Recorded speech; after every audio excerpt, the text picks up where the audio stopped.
स्वः तत्सवितुर्वरेण्यं भर्गो देवस्य धीमहि धियो यो नः प्रचोदयात्। ॐ त्र्यम्बकं यजामहे सुगन्धिं पुष्टिवर्धनम् उर्वारुकमिव बन्धनान् मृत्युर्मुक्षीयमामृतात्।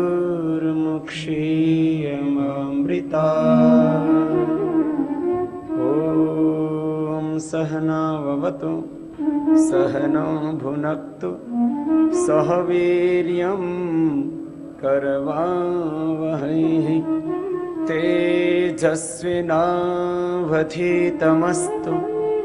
मा विद्विषावहै। ॐ असतो मा सद्गमय तमसो मा ज्योतिर्गमय मृत्युर्मा अमृतं गमय। ॐ शान्ति शान्तिः।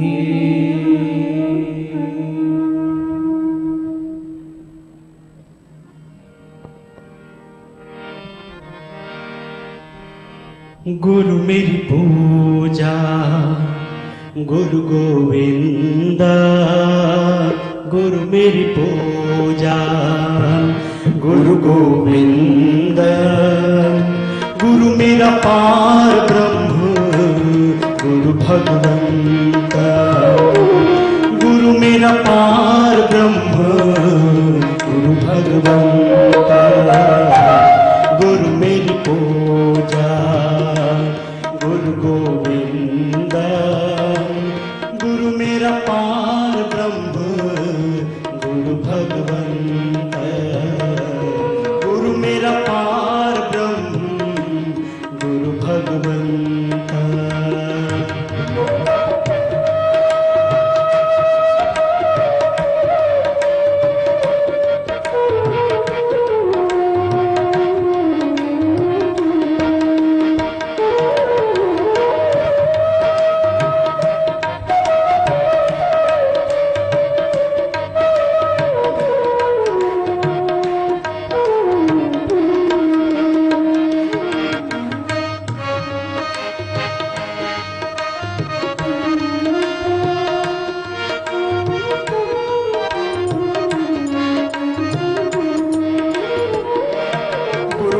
ज्ञान हृदय ध्यान, गुरु मेरा ज्ञान हृदय ध्यान।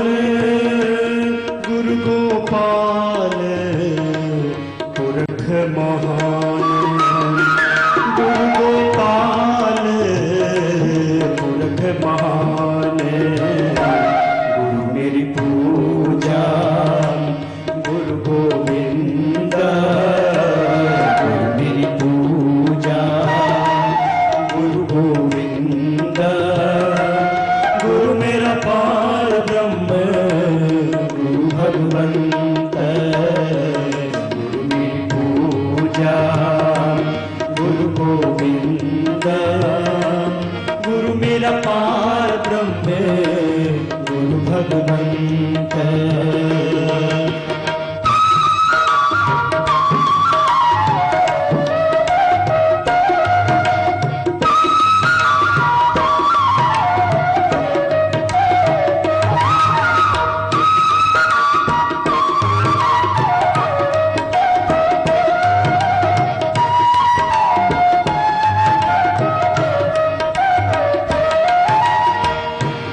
गुरु की शरण रहो कर जोर गुरु बिन मैं नहीं कछोर।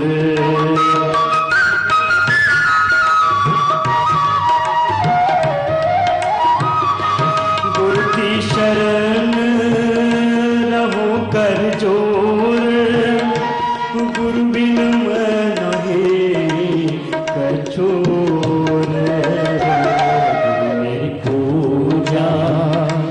गुरु गोविंद मेरी पूजा गुरु गोविंद गुरु मेरा पार ब्रह्म गुरु भगवंत मेरी पूजा गुरु गोविंद गुरु मेरी पूजा गुरु गोविंद गुरु मेरा पार ब्रह्म गुरु भगवंत गुरु मेरी पूजा गुरु गोविंद गुरु मेरा पार ब्रह्म गुरु भगवंत गुरु मेरा पार ब्रह्म गुरु भगवंत गुरु मेरा पार ब्रह्म गुरु भगवंत गुरु मेरा पार ब्रह्म गुरु भगवंत।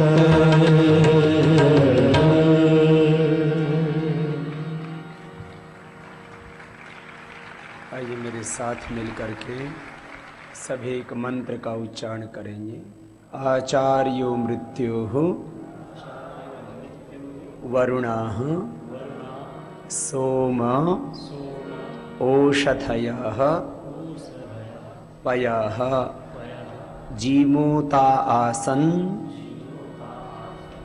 सत्त्वानाः तैरिदं स्वराभृतम्। अथर्ववेद में गुरु का आचार्य का पहला स्वरूप बताया मृत्यु। जय कृष्ण मूर्ति जी ने मृत्यु की महिमा कहते हुए, मौत से सब डरते हैं लेकिन मृत्यु की कितनी बड़ी महिमा है, जय कृष्ण मूर्ति जी कहते हैं कि पीछे का सारा साफ कर देती है।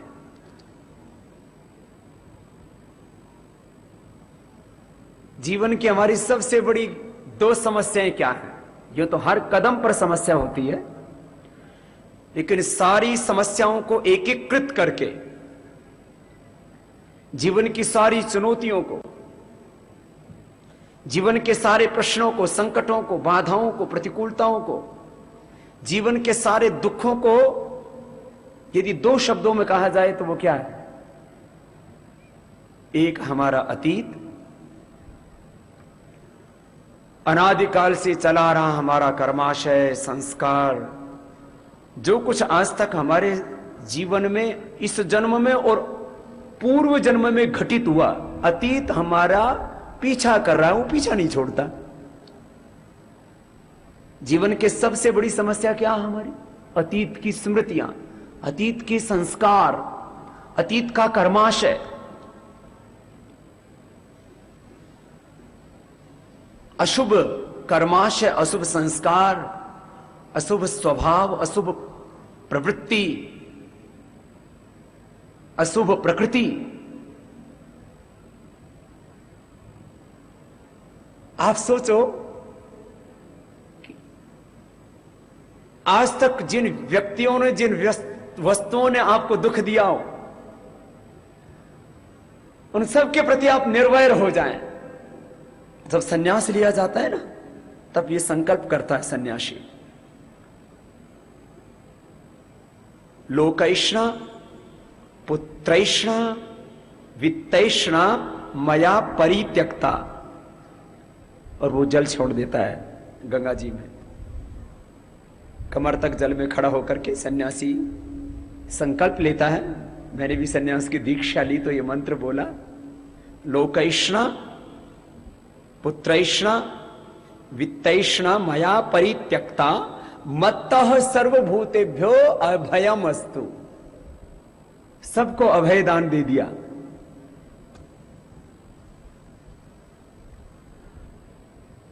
आप अपने अपने स्तर पर विचार करो कि किसी के प्रति आपके मन में द्वेष ना हो। किसी ने कितना ही आपका अपमान कर दिया हो, किसी ने कितना ही आपका अहित कर दिया हो, किसी ने आपकी शारीरिक हानि की हो, आपका माना किसी ने टांग तोड़ दी हो, टांग काट दी हो, किसी ने हाथ काट दिया हो, किसी ने आपको पीट दिया हो बिना ही मतलब के, आपका भरी सभा में अपमान कर दिया हो द्रौपदी की तरह,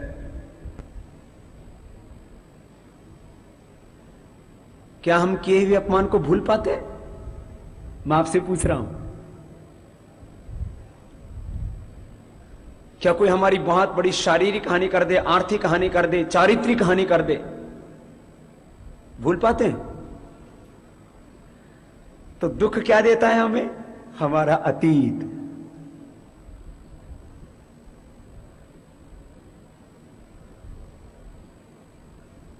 जब गुरुओं की शरण में आते हैं, जब शास्त्र अध्ययन करते हैं, जब मन शांत एकाग्र होता है, जब जलती हुई चिताओं को देखते हैं, तब वैराग्य आ जाता है। सब कुछ ठीक ठीक समझ में आने लगता है। एक माताजी हुई अमेरिका में, उनको वहां के लोग पीस मदर के नाम से जानते हैं। श्रद्धेय गुरुदेव संत महात्माओं के बारे में बहुत पढ़ते रहते हैं, तो मेरे से कहने लगे, उसने पहले तो सुना हुआ था खूब समृद्धि होनी चाहिए, खूब संसाधन सुविधाएं होनी चाहिए, फिर भगवान के बारे में सुना,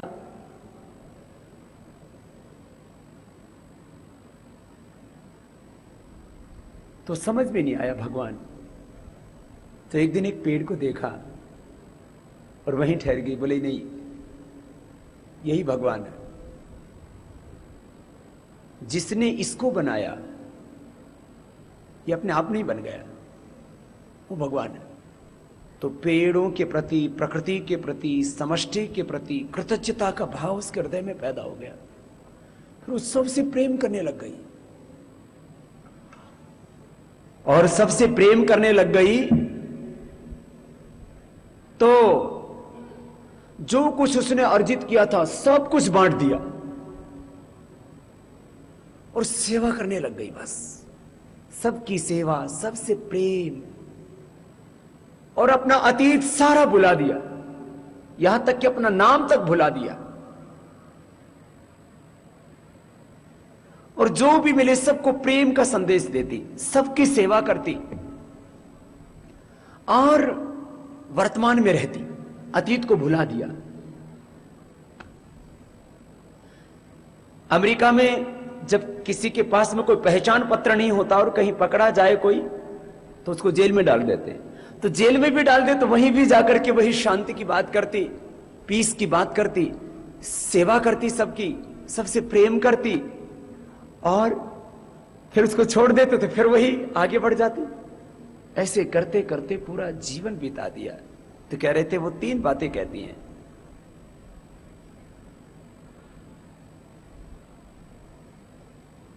जीवन में 3 चीजें बहुत दुख देती हैं। आप भी इसको समझने की कोशिश करना, और समझ में आ जाए तो इसको जीना, तो शायद जीवन समझ में आ जाएगा। Wrong action, reaction and inaction, ये तीन हमारे दुखों के कारण हैं। Wrong action, reaction and inaction माने गलत काम, अशुभ प्रवृत्ति, रॉन्ग एक्शन, रिएक्शन प्रतिक्रिया। जब देखो कुछ तो यहां तक कंठ तक भरे रहते हैं, दूसरा बोले उससे पहले 5 बातें कह देते हैं। रिएक्शन यहां तक भरे हुए। इनएक्शन अकर्मण्यता, निष्क्रियता, मूढ़ता, जड़ता, कुछ भी कहो।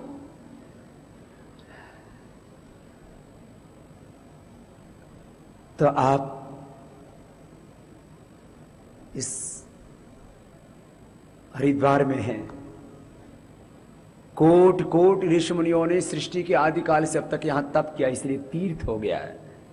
जहां कोई साधु संत महात्मा ऋषि मुनि तप करता है, वो स्थान तीर्थ हो जाता है।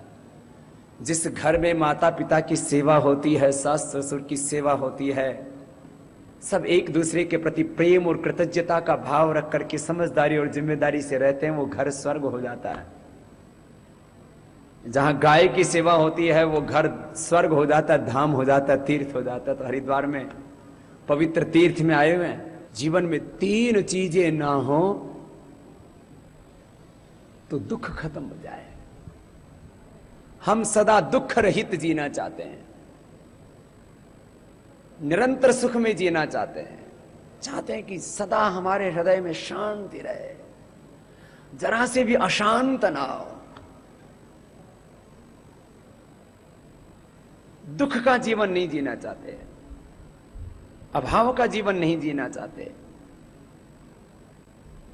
दरिद्रता का जीवन नहीं जीना चाहते, अशांत जीवन नहीं जीना चाहते।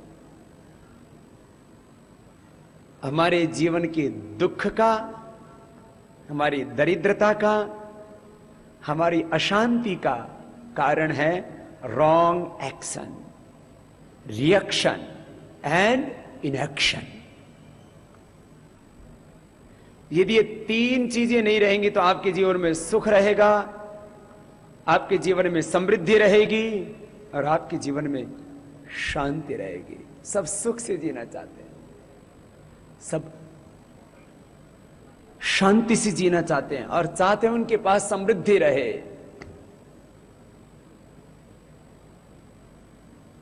मैं कह रहा था ये तीर्थ भूमि है हरिद्वार की। यहां लोग आते हैं, गंगा स्नान करते हैं कि हम पापों से मुक्त हो जाएंगे। पाप माने जो दुख देते हैं। तो इस बार गुरु पूर्णिमा का महोत्सव आपके दुखों का अंत करने वाला हो जाएगा, यदि आपने संकल्प कर लिया कि मुझे जीवन में कोई रॉन्ग एक्शन नहीं करना है, मुझे जीवन में कोई रॉन्ग एक्शन नहीं करना, एक कदम भी पापों की ओर नहीं धरना है।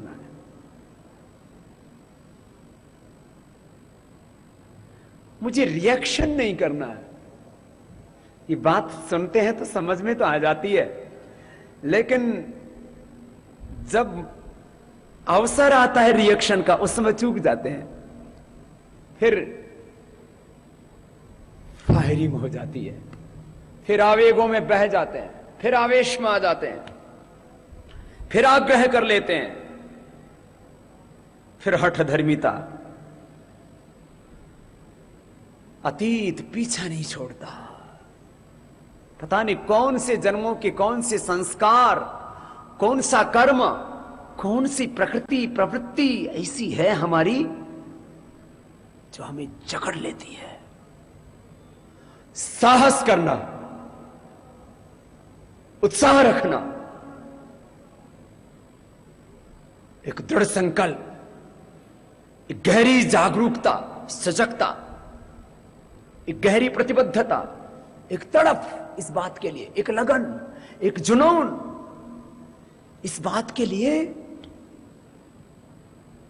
अंतर की गहराई से, सच्ची ईमानदारी से पुरुषार्थ करना, संकल्पित रहना प्रतिपल कि मैं एक क्षण के लिए भी कोई गलत काम नहीं करूंगा, विचार भी नहीं करूंगा उसका।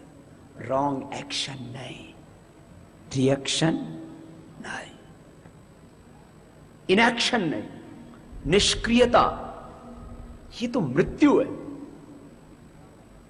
जिंदे जी वो लोग मर जाते हैं जो कुछ नहीं करते हैं, अकर्मण्य रहते हैं, आलसी पड़े हुए हैं, मूढ़ता में, जड़ता में सोए हुए हैं, जागते हुए भी सोए हुए हैं, जीते हुए भी मुर्दे। ऐसा नहीं जीना।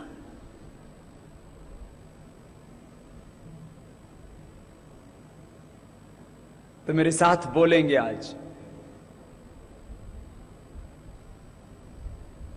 रॉन्ग एक्शन, रिएक्शन और इन एक्शन में हम एक पल भी, बोलो, एक पल भी नहीं रहेंगे। तो बस सब शास्त्रों का सार आ गया। लेकिन सार तो आ गया, बोल बाबा जी समस्या ये है, ये अतीत पीछा नहीं छोड़ता। पता नहीं कौन सा जन्म का कर्माशय, कौन से संस्कार, कौन सी प्रवृत्ति, कौन सा स्वभाव हमारे आड़े आ जाता है, और सब बातें हमने सीखी होती हैं, लेकिन मौका आने पर चूक जाते हैं। जीवन की सबसे बड़ी दो समस्याओं के बारे में मैं कह रहा था, एक है अतीत और एक है वर्तमान। मैं कह रहा था जी कृष्णमूर्ति का संदर्भ, मृत्यु कितनी अच्छी है, मृत्यु की कितनी महिमा है। स्थूल रूप से जो हमारी स्मृतियां होती हैं, स्थूल रूप से जो हमारी यादें होती हैं राग और द्वेष की, चित्त की प्रसन्नता के लिए महर्षि पतंजलि ने उपाय बताया, वीत राग विषयम वाचित्तम। प्रसन्न रहना है तो क्या करना, बहुत से उपाय बताए उन्होंने। एक उपाय यह भी बताया, वीत राग विषयम वाचित्तम।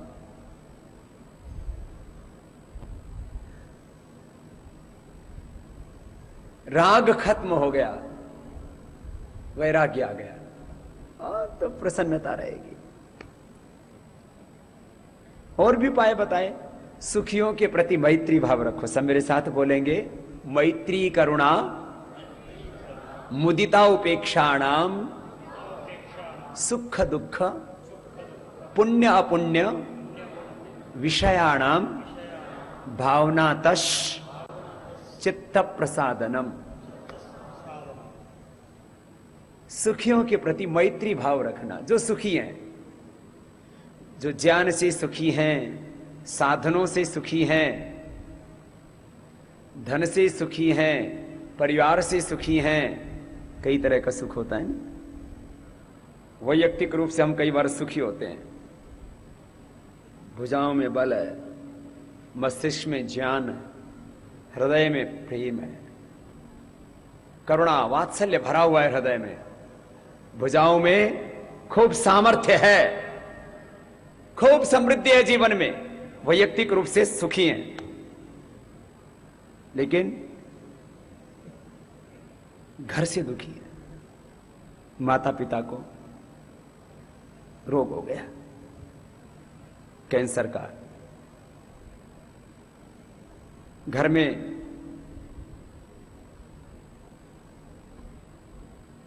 बुद्धिहीन संतान पैदा हो गई, उसको बचपन से ही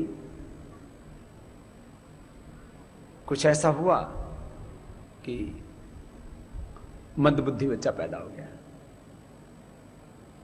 घर से दुखी हो गया। वैयक्तिक रूप से सुखी हैं, लेकिन सड़क पे जाते हैं तो सड़क टूटी फूटी है, सामाजिक रूप से दुखी हैं। जहां फैक्ट्री लगी हुई चारों तरफ, वहां कभी भी कोई भी हमला कर सकता है, नक्सलवादी आतंकवादी हैं। कई तरह का सुख होता है ना। वैयक्तिक सुख, पारिवारिक सुख, सामाजिक सुख, शासन का सुख। हम तो सुखी हैं, लेकिन हर रोज 50 नोटिस भेजती है गवर्नमेंट। राजनीतिक सुख नहीं है। जिन भी सुखी लोगों को देखो, उनको देख करके अपने को प्रसन्नता होनी चाहिए। ये भी एक उनके प्रति मैत्री का भाव होना चाहिए। मैत्री किनके प्रति? सुखियों के प्रति। जो सुखी है उनको देख करके ना, ये नहीं होना चाहिए कि उनको दुख कैसे दे, ऐसा नहीं होना चाहिए। उससे तो दुख मिलेगा अपने को भी, अनंत गुना होकर के। जो हम करते हैं अनंत गुना होकर के अपने को वापस मिलता है। ये कर्म फल का सिद्धांत है। कृतकारित अनुमोदित शुभ अशुभ निश्चित या दिव्य कर्म का फल अनंत गुना होकर के अपने को ही मिलता है। जो कर्म करता है फल उसी को मिलता है, प्रभाव दूसरों को भी मिलता है उसका।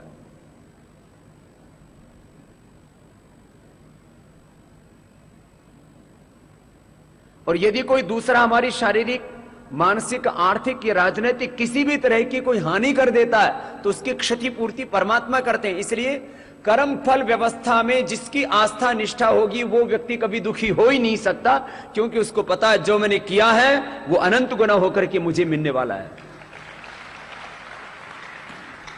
ये सृष्टि का अकाट्य, अखंड, शाश्वत, नित्य सिद्धांत है। एक सृष्टि क्रम का सत्य होता है। जैसे सुबह सूरज उगेगा, अमेरिका चाहे कि सूरज ना उगे कल, ऐसा हो नहीं सकता। ये तो ईश्वर का विधान है। हम जन्म से ही, प्रकृति से ही, इस भारतवर्ष की तरफ से ही प्रकाश का उदय होने वाला है। प्रकृति की भी ये व्यवस्था है।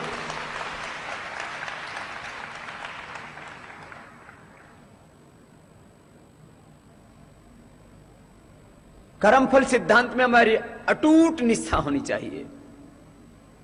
गुरु करते ही क्या है? गुरु हमें कर्म का मर्म समझाते हैं, धर्म का मर्म समझाते हैं, हमें ज्ञान दीक्षा देते हैं। गुरु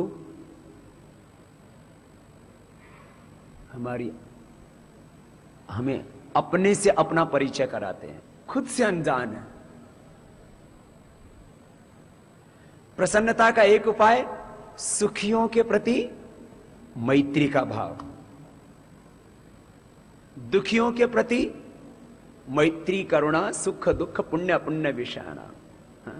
मैत्री करुणा मुदिता उपेक्षाणाम सुख दुख पुण्य पुण्य विषाणाम भावनाता चित्त प्रसाद।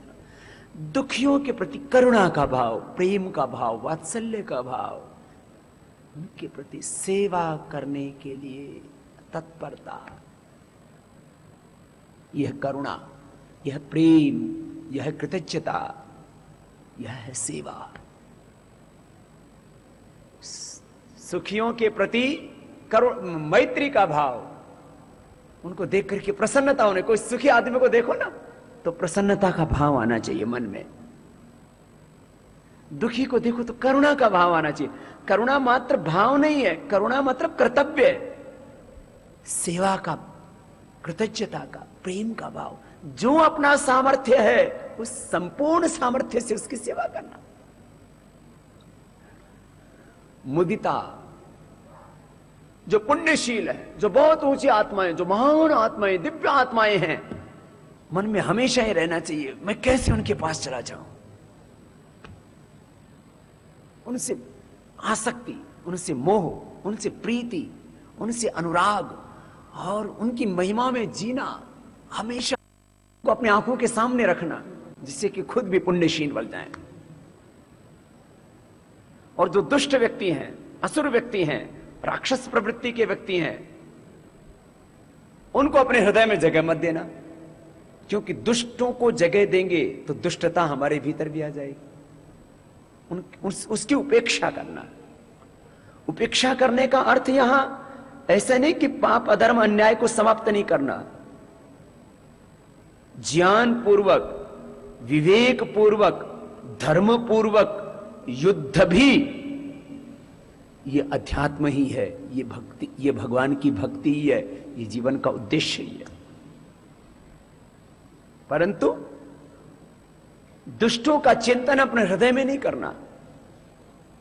दुष्टता की महिमा का चिंतन मत करना कि देखो उन्होंने तो पाप किया, अनाचार किया, दुराचार किया, व्यभिचार किया, घोटाले किए, तो बहुत धनवान है। उनका बार बार उनकी महिमा का चिंतन करेंगे तो खुद में भी दुष्टता आ जाएगी। हमारे जीवन की दो समस्याएं, एक अतीत, दूसरा वर्तमान। मृत्यु कितनी अच्छी है, स्थूल रूप से जो हमारी स्मृति है उनको धो देती है। तो गुरु का पहला रूप क्या है? मृत्यु।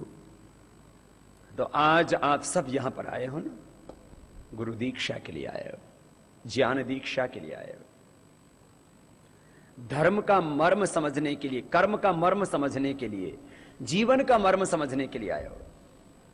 तो कह रहे थे कर्म फल व्यवस्था में आस्था होगी, निष्ठा होगी तो अकर्मण्य रही नहीं। रॉन्ग एक्शन, रिएक्शन, इनएक्शन वाली स्थिति बनेगी नहीं फिर तुम्हारी, क्योंकि तुम्हें पता है जो मैंने किया वो अनंत गुना होकर मुझे मिलने वाला, जो मैं कर रहा हूं उसका फल मुझे मिलने वाला, उसका प्रभाव दूसरों पर भी पड़ेगा, और यदि मेरी किसी ने हानि की तो उसकी क्षतिपूर्ति परमात्मा करेंगे। जो मैंने किया उसी के अनुसार आज मुझे ये जन्म मिला है, आयु मिली है, भोग मिले हैं। और जितना मैं सेवा लूंगा उतने मेरे पुण्य का क्षय होता जाएगा, और मैं जितना सेवा करूंगा उतना मेरा पुण्य बढ़ता जाएगा। सेवा की तो इतनी महिमा है, इतनी महिमा है। निरंतर सुख, अखंड शांति, मुक्ति सेवा से ही मिलती है, प्रेम से ही मिलती है, योग ध्यान ज्ञान से ही मिलती है। इसके आगे और बात करें तो जीवन की हमारी एक समस्या, पहले उसको बताता हूं। सबसे बड़ी समस्या क्या है जीवन की? अतीत। पिछले वाले कर्म, पिछले वाला स्वभाव, पिछली प्रवृत्तियां, पिछली स्मृतियां पीछा नहीं छोड़ती। पीछे की चीज पीछा नहीं छोड़ती, पीछे लगी रहती है। पिछले जन्मों में अनादि काल से न जाने कैसा कैसा कर्माशय, कैसे कैसे संस्कार, और इस जन्म की भी प्रवृत्तियां, प्रकृतियां, स्वभाव छोड़ता ही नहीं पीछे। एक तो ये समस्या है जीवन की सबसे बड़ी। और दूसरी सबसे बड़ी समस्या क्या है? वर्तमान का व्यवहार। और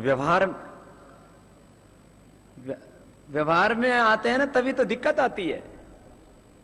अब जैसे आपका भी ज्ञान पक्ष चल रहा है, अब तो आपको सब बातें बहुत अच्छी लग रही। बाबा जी आज के बाद हम wrong action, reaction, in action में रहेंगे ही नहीं। आज के बाद हम जो अतीत में घटित हो गया उसमें जिएंगे ही नहीं, अतीत से पार चले जाएंगे हम। आप ही तो कहते हो अतीत व्यतीत हो चुका है, अस्तित्व खो चुका है, भविष्य तो अभी अनागत है। सत्ता है तो केवल वर्तमान की, सत्तावान तो केवल वर्तमान है। लेकिन अभी अगली बात सुनो। एक तो ये पिछले वाली चीजें हमारा पीछा नहीं छोड़ते। हमारे अवचेतन मन में बहुत अशुभ भरा पड़ा है। मृत्यु होती है ना तो वो एक अर्थ में मैंने शुभ कहा था कि वो इस जन्म की स्मृतियों को हटा देती है। पिछले जन्म में तुम किसके कितनी बार पति रहे, किसके कितनी बार पत्नी रहे, कितनी बार शादी कराई, कितनी बार बाबा जी रहे, कितनी बार गधे बने, कितनी बार घोड़े बने, कितनी बार कौन कौन सी योनियों में रहे, याद है तुमको? तो मृत्यु ने धो दिया, तुम्हें साफ सुथरा कर दिया।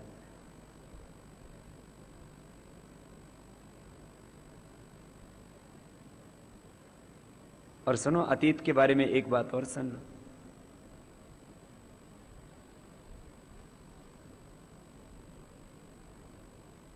हमारा अतीत अच्छा नहीं होता ना तो हम मनुष्य नहीं बनते।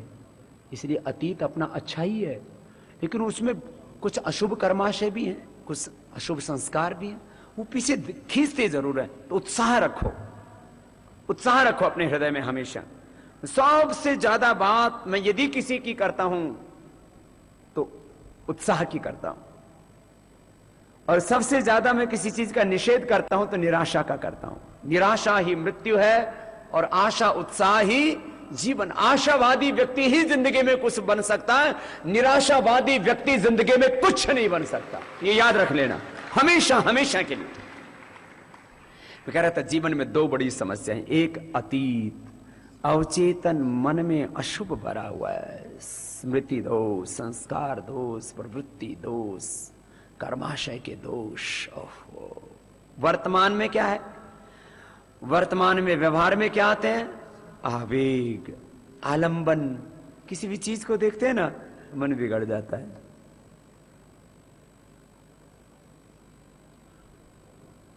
इतनी चीजों को भीतर जगह दे देते हैं ना, जैसे कूड़ा कचरा होना। आंखों से अशुभ डालते रहते हैं, कानों से भी अशुभ डालते रहते हैं, दिमाग में भी अशुभ डालते रहते हैं, भरते रहते हैं कचरा, और वो कचरा हो जाता है खतरा। उन चीजों को प्रश्रय दे देते हैं, आश्रय दे देते हैं, प्लेटफॉर्म दे देते हैं। अब प्लेटफॉर्म पे यदि नृत्यांगना को चढ़ाओगे तो नाचेगी, भीतर यदि दारू को डालोगे तो नशा करेगी। हम चीजों को स्थान दे देते हैं भीतर, आलंबन से, आवेग से, प्रवाह से ऐसी चीजें आती रहती हैं से चारों ओर से। एक तो भीतर से उठती हैं, जो भीतर से उठती है वहां कहां से आती है? भीतर वाली चीजें कहां से आती है? अतीत से, भूतकाल से। स्मृति दोष, संस्कार दोष, प्रवृत्ति दोष, कर्माशय के दोष। भीतर वाली चीजें तो अंदर से आती हैं, और बाहर वाली चीजें बाहर से आती हैं। अलग अलग तरह के आलंबन देखते हैं। कभी सुंदर रूप को देखा, कभी सुंदर संगीत को सुना, कभी सुंदर रसना का सुख लिया, कभी वासना का सुख लिया। बाहर का आलंबन और भीतर के अवचेतन मन के भीतर भरा हुआ हजारों, लाखों, करोड़ों, अरबों, खरबों, अनंत काल से भरा हुआ भीतर का। अब इन दोनों के बीच में पिस रहा है जीव। वर्तमान और भूत के बीच। तो बचेंगे इससे जब पूर्ण एकाग्र हो जाएंगे।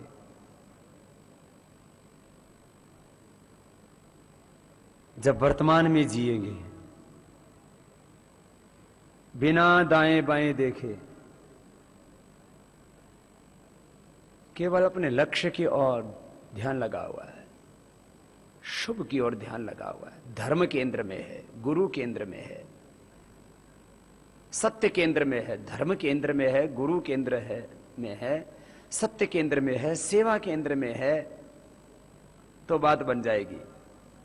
और जरा सा चूक हुई, फिर वही अतीत और वर्तमान के आवेग, आलंबन अपना खेल दिखाना शुरू कर देते हैं।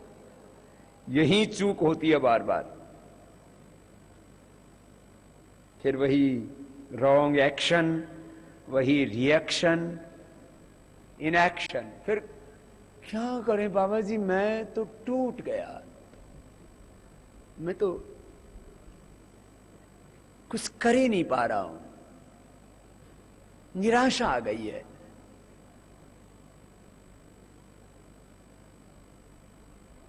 कुछ समझ में आया जीवन? समाधान क्या है? पूर्ण एकाग्रता।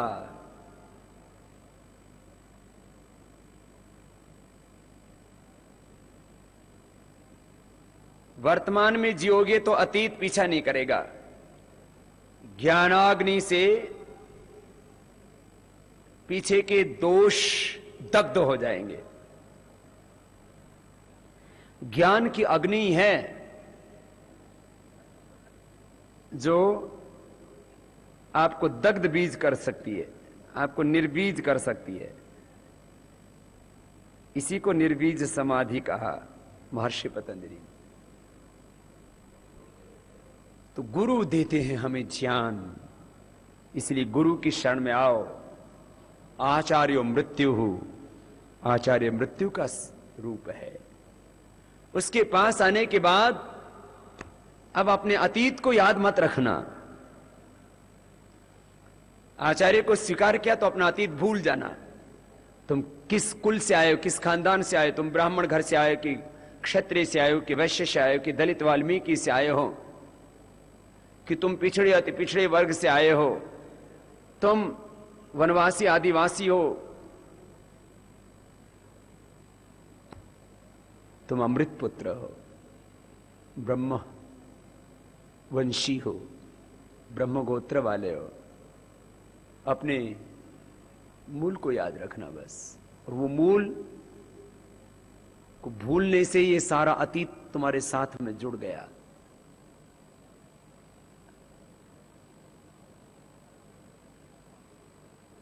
समाधान है, अब शब्द अलग अलग होंगे। समाधान है एकाग्रता, समाधान है ज्ञान, समाधान है ध्यान, समाधान है सेवा, समाधान है प्रेम। सेवा में लगे रहोगे, समष्टि के प्रति प्रेम करोगे, चित्त एकाग्र होगा ध्यान से, चित्त एकाग्र होगा ज्ञान से, तो फिर अतीत की स्मृति दोषों से, संस्कार दोषों से और वर्तमान के भी जो प्रवृत्ति दोष हैं, आलंबन के कारण आदि से दोष आते, उनसे बच जाओगे।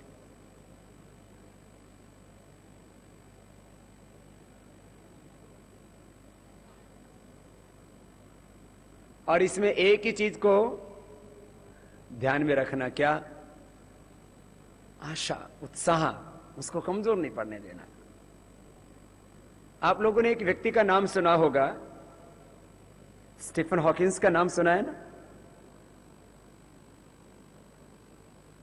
उसका शरीर काम करता है, हाथ, पैर, कुल्ले, सारा शरीर ने सांस छोड़ दिया, खाली एक अंगुली काम करती है खाली।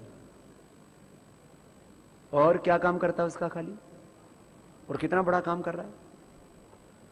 अमेरिका के राष्ट्रपति ने उसको अपने देश का सर्वश्रेष्ठ नागरिक का पुरस्कार दिया, और पूरी दुनिया के श्रेष्ठतम वैज्ञानिकों में से एक। अरे, जिस व्यक्ति का पैर काम नहीं करता, हाथ काम नहीं करता, दिल ठीक से काम नहीं करता, लीवर ठीक से काम नहीं करता, आंतें ठीक से काम नहीं करती, पूरा शरीर बेकार हो गया। उसे किसी ने पूछा, आप इतने महान हो, आप अपनी महानता का श्रेय किसको देना चाहेंगे? तो बोले, मैं अपनी इस बीमारी को अपनी महानता का, अपनी श्रेष्ठता का श्रेय देना चाहूंगा।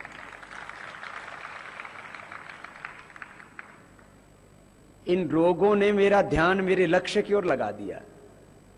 अब मुझे मेरे लक्ष्य के सिवा कुछ भी नहीं दिखता। जैसा मैं चाहता था वैसा हर पल जी रहा हूं। मैं 24 घंटे अपने लक्ष्य में लगा हुआ हूं, 24 घंटे, हर पल हर क्षण अपने लक्ष्य में जी रहा हूं, और मुझे कोई लेश मात्र भी दुख नहीं है। या थोड़ा सा टांग में दर्द हो जाए, कोई अनचाहा चेहरे पर दाग हो जाए, जरा जैसे चाहते हैं वैसा अपना शरीर साथ ना दे, तो फिर किसी को पोलियो हो जाए। एक यहां जगदीश भाई आए, उनको पोलियो हो रखा है। बड़े विद्वान, सैकड़ों विद्वान तैयार कर दिए उन्होंने, और शुरू में उनको कोई विद्वान अपने पास में नहीं बैठने दिया करता था। जहां जाते थे वहीं अनादर, वहीं तिरस्कार, वहीं अपमान। और उनके उस अपाहिजता ने उनको महाविद्वान बना दिया, और उनके माध्यम से सैकड़ों विद्वान तैयार हो गए, विदुषियां तैयार हो गए।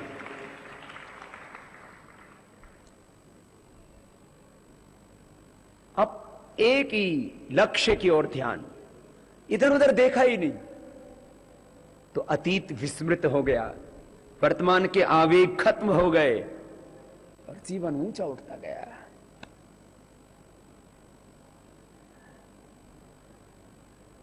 इसीलिए गुरु की महिमा,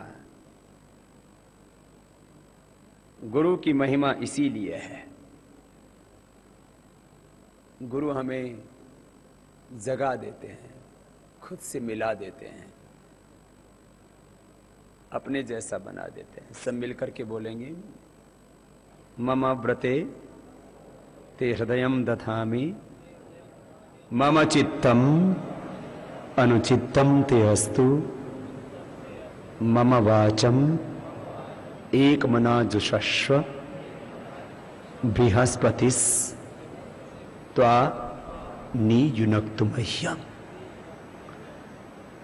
ये है गुरु शिष्य की हमारी पावनी परंपरा। मंच पर जिन महापुरुषों के आप चित्र देख रहे हैं, ये महापुरुषों के संसर्ग से बने। गुरु को केंद्र में रखो। अब मैं उपाय बता रहा हूं, अशुभ से बचने का उपाय क्या है। Wrong action, reaction and inaction में ना जिए, इसके लिए उपाय क्या है। गुरु को केंद्र में रखो। गुरु को केंद्र में रखने का मतलब यह नहीं कि 24 घंटे गुरु की आरती करते रहे। गुरु को केंद्र में रख करके जीने का मतलब यह नहीं कि बस सुबह से शाम तक गुरु का ध्यान करते रहे। जैसे गुरु जी रहे वैसे जीना शुरू कर दिया।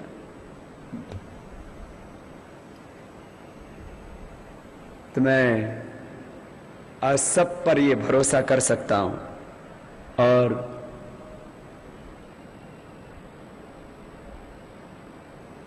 टीवी के माध्यम से देख रहे करोड़ों करोड़ों भाई बहनों से भी अपेक्षा कर सकता हूं कि वो सब गुरु को केंद्र में रखेंगे, धर्म को केंद्र में रखेंगे, सत्य को केंद्र में रखेंगे, भगवान को केंद्र में रखेंगे। जो धर्म को, सत्य को, न्याय को, भगवान को, गुरु को केंद्र में रख करके जीता है, उसके जीवन में कभी कोई अशुभ हो ही नहीं सकता। एक पल के लिए भी, एक क्षण के लिए भी वो प्रवाह टूटे नहीं। इतनी उच्चता हो। बाकी देखो, स्वाभाविक ज्ञान तो पशुओं में हमसे ज्यादा है। किसी भैंस के कटड़े को, गाय के बछड़े को, हिरण के बच्चे को किसी ने चलने की, दौड़ने की ट्रेनिंग दी है? तैरने की ट्रेनिंग दी है? आप महाविद्वान हैं, बहुत बड़े साइंटिस्ट हैं, बहुत बड़े डॉक्टर हैं, इंजीनियर हैं, लेकिन आपने तैरना नहीं सीखा और आपको पानी में डाल दिया जाए तो आप तैरेंगे या डूबेंगे? इसका मतलब आदमी सीख तो बहुत कुछ सकता है, लेकिन बिना सिखाए नहीं सीख पाता।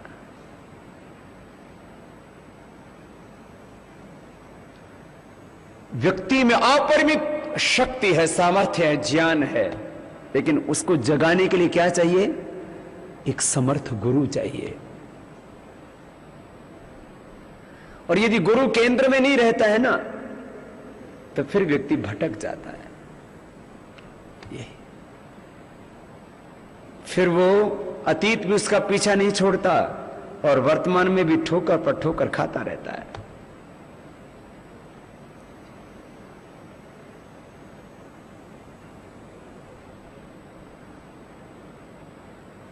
गुरु हमें जीना सिखाते हैं, हमें जीवन का मर्म बताते हैं, धर्म का मर्म बताते हैं, कर्म का मर्म बताते हैं, हमें ज्ञान देते हैं।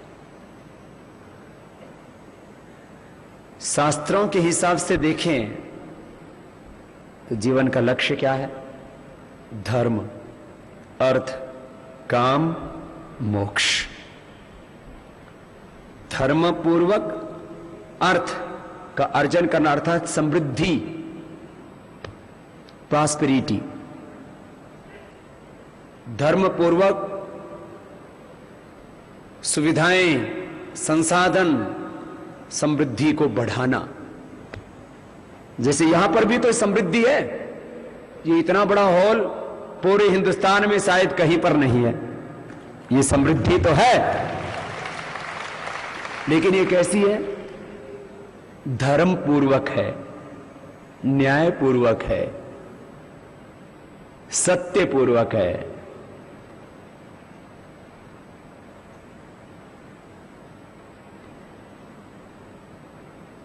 ये यहां ये संसाधन भी है, इसमें सुविधाएं भी हैं। इस इतनी बड़ा साउंड सिस्टम है, लाइटिंग का सिस्टम है, एयर कूलिंग का सिस्टम है, सब है ना, सुविधाएं यहां हैं, संसाधन है। हजारों लोग पतंजलि में ठहरते हैं, संगठन और संस्थान के द्वारा हजारों लाखों करोड़ों की सेवा होती है हर रोज। धर्म पूर्वक अर्थ और धर्म पूर्वक काम, सबकी कामनाएं पूर्ण हो रही हैं। काम का अर्थ भोग वासना नहीं, काम का अर्थ धर्म पूर्वक जो कामनाएं हैं, धर्म पूर्वक जो इच्छाएं हैं, उनकी पूर्ति और फिर मोक्ष की प्राप्ति। अंत में शरीर, इंद्रिय और मन की पराधीनताओं से, अतीत और वर्तमान के सब बंधनों से मुक्त हो गए। किसी तरह का कोई दुख लेश मात्र भी शेष नहीं रहा। ये मोक्ष, ये है जीवन। ये धर्म क्या है? जिससे भौतिक जीवन में खूब समृद्धि हो, धर्म पूर्वक, न्याय पूर्वक, सत्य पूर्वक। ऐसी समृद्धि नहीं जैसे चोर करते हैं, दूसरे के घर के चिराग को बुझा देते हैं और अपने घर में दिया जलाते हैं। ये धर्म नहीं है। जैसे इस 125 करोड़ के हिंदुस्तान में अंधेरा कुछ चंद लोगों ने कर दिया है, वो लुटेरे लोग हैं, उनका तो विनाश करना ही है। उसकी ये भी धर्म है। परित्राणाय साधूनाम विनाशाय च धर्म संस्थापनार्थाय संभवामि। यह है जीवन का उद्देश्य, इसमें भ्रमित नहीं होना। जब हम अध्यात्म की बात करते हैं तो हमको लगता है कि फिर ये सेवा तो ठीक है, प्रेम तो ठीक है, ध्यान तो ठीक है, लेकिन ये संघर्ष कहां से आ गया? ये तो सृष्टि में भी अनवरत चल रहा है। ये देवासुर संग्राम अपने भीतर भी चल रहा है। अपने भीतर भी तो कितनी बेईमानी है। यदि विवेक ना हो तो हर आदमी के अंदर बेईमानी भरी पड़ी है। यदि ज्ञान ना हो, केंद्र में धर्म, सत्य, गुरु, भगवान केंद्र में ना हो, तो आदमी, कोई भी आदमी हिंसक हो सकता है, कोई आदमी झूठ बोल सकता है, कोई आदमी चोरी कर सकता है, कोई आदमी भी दुराचार व्यभिचार कर सकता है, पतित हो सकता है। अपने भीतर भी अशुभ को पनपने नहीं देना, नहीं, बाहर भी। भीतर का अशुभ भी बहुत खतरनाक है, बाहर का अशुभ भी बहुत खतरनाक है। भीतर के अशुभ से व्यष्टि में दुख आएगा और बाहर के अशुभ से समष्टि में दुख आएगा। हमें व्यष्टि और समष्टि से दुख का अंत करना है, अभाव का अंत करना है, अधर्म का अंत करना है, अन्याय का अंत करना है। सर्वत्र समृद्धि, सबकी समृद्धि, धर्मपूर्वक समृद्धि, न्यायपूर्वक समृद्धि और सबकी समृद्धि, यह है अभ्युदय। यतो अभ्युदय, बोलिए, निश्रेयसाह सिद्धि ही साधर्मा। खरीदनी चाहता है और हवाई जहाज वाला फिर पूरी दुनिया ही खरीदनी चाहते हैं। मैंने देखा है, सारी दुनिया हमारी हो जाए, हम दुनिया पर राज करें। जितना अब ये थोड़े में कोई सुखी, बोलो। इसलिए सबको क्या चाहिए? सबको क्या चाहिए? अधिक। सबको क्या चाहिए? उसके लिए दो शब्द हैं उपनिषदों में, एक है भूमा, एक है अल्प। एक है भूमा और दूसरा क्या है? अल्प। उसको हिंदी में बोल रहा हूं। एक है अधिक, एक है थोड़ा। तो थोड़े से, कम से व्यक्ति संतुष्ट नहीं है, सुखी नहीं है। इसलिए सबको क्या चाहिए? अधिक।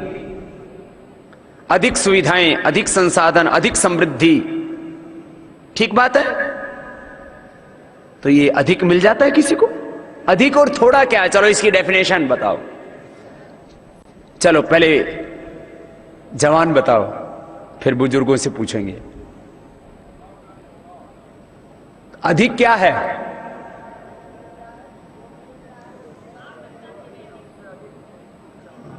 उसने सुना हुआ है, उसने कहा जो मिल गया वो थोड़ा और जो नहीं मिला वो आवश्यकता से ज्यादा। तो अधिक नहीं होता है। आवश्यकताओं का तो कोई अंत नहीं होता है। आवश्यकताएं कभी आप ये नहीं कह सकते कि वो जितना होता है उतनी आवश्यकताएं तो बढ़ जाती हैं, व्यक्ति की बढ़ा लेता है व्यक्ति। तो जो नहीं मिला वो अधिक, जो मिल गया वो थोड़ा। जो मिल गया वो हमेशा ही कम हो जाता है और जो नहीं मिला वो अधिक रहता है। इसलिए जो मिल गया उसमें व्यक्ति खुश नहीं रह पाता क्योंकि वो थोड़ा है, और जो नहीं मिला वो अधिक है। अधिक व्यक्ति को मिलता नहीं, थोड़े में व्यक्ति सुखी होता नहीं, इसलिए जिंदगी भर दुखी रहता है। अब समझ में आई जीवन की कहानी। जो नहीं मिला वो अधिक, जो मिल गया वो थोड़ा। जो मिल गया वो थोड़ा हो जाता है, चाहे हजार हो, चाहे लाख हो, चाहे करोड़ हो, चाहे हजारों करोड़ हो, चाहे लाखों करोड़ हो। जो मिल गया वो थोड़ा, जो नहीं मिला वो अधिक। जो मिल गया वो थोड़ा, उसमें व्यक्ति सुखी नहीं रह पाता, और अधिक व्यक्ति को मिल नहीं पाता क्योंकि जो नहीं मिला वही अधिक है। इसलिए यो वही भूमा तत्सुखम, भूमा में सुख है, नाल पे सुखम अस्ति, थोड़े में सुख है नहीं।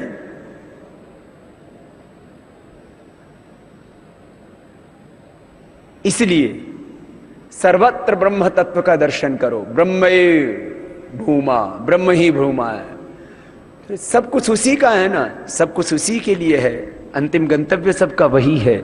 सर्वत्र एक ब्रह्म का जो दर्शन कर लेते हैं और प्रतिपल उसी की अनुभूति करते हैं, और हर पल सेवा में, हर पल प्रेम और कृतज्ञता के भाव में जो जीते हैं, और हर पल जो एकाग्र रहते हैं। काम खूब बड़े बड़े करने हैं आपको। मैंने कहा ना, पूरी दुनिया, करीब 700 करोड़ की दुनिया को चलाने वाले मुश्किल से 700 लोग हैं, और उसमें भी पूरे इन 700 करोड़ लोगों के लिए जो भी आज सामाजिक, सांस्कृतिक, आर्थिक, राजनीतिक व्यवस्थाएं चल रही हैं, उसमें टॉप है 100। उन 100 में भी और ज्यादा गहराई में जाओगे तो मिलेंगे आपको 50, और 50 में भी और ज्यादा टॉप पर जाओगे तो मिलेंगे 5। मैं आपको उस स्थान पर देखना चाहता हूं कि इस पूरी दुनिया की सामाजिक, आर्थिक, इस पूरी दुनिया की सामाजिक, सांस्कृतिक, आर्थिक, राजनीतिक व्यवस्थाओं का नियंत्रण करने वाले, उनकी नीतियां बनाने वाले, उन व्यवस्थाओं को स्वरूप देने वाले आप में से सात्विक भाई बहन तैयार हो, जिससे इस धरती पर स्वर्ग आए। अभी तो दुनिया अंधी दौड़ में लगी हुई है, इनको गंतव्य ही नहीं पता, बस दौड़े जा रहे हैं। लक्ष्यहीन यात्रा, बिना टारगेट की यात्रा। पर बाबा जी जीवन के बारे में जितना समझते जाते हैं, एक बात समझ लो, जिस काम को करो ना, क्या बोला था मैंने, उसमें पूरे क्या करो, समाहित होकर करो। करो कैसे? सुबह 1 घंटा योग करो तो पूरे मस्त होकर के करो। व्यायाम कर रहे तो समय पूरा धनाधन लगे हैं, दंड बैठक लग रहे हैं, प्राणायाम कर रहे हैं, व्यायाम कर रहे हैं, पूरा किया। फिर खेती कर रहे हैं, व्यापार कर रहे हैं, बिजनेस कर रहे हैं, पढ़ रहे हैं, पढ़ा रहे हैं, सेवा कर रहे हैं, तो मस्त होकर के करो। और रात को इतना करो रात तक कि करते करते थक जाओ और अपने आप ही नींद आ जाए। बस यही जीवन। रात को सोते समय सोचना नहीं पड़े कि नींद कैसे आएगी, नींद इंतजार करती रहे, कब आएगा बाबू मैं कब सुलाऊंगी तुझे। जैसे नींद मेरा रोज इंतजार करती रहती है, बाबा कब आएगा, मैं कब सुलाऊंगी।